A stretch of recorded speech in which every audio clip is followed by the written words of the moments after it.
Pare-pareho lang po ba yung tax ng mga workers ng mga Pilipino dito? Like, halimbawa po, may family po yung isang Pilipino. Magkaiba po ba yung sa tax ng single or Mas mas mataas yung single. Kaya mag-asawa na kayo, ha?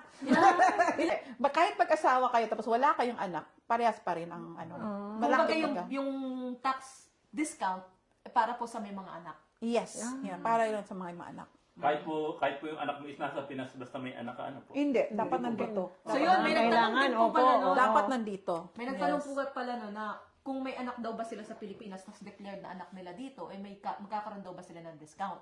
Dapat nandito. Dapat nandito. At nag-aaral. Nag-aaral. Nakatira, Yeah. may Yes, insurances. yes. Guys, kailangan nandito, guys. Kailangan dito. Galing nyo na yung mga bata.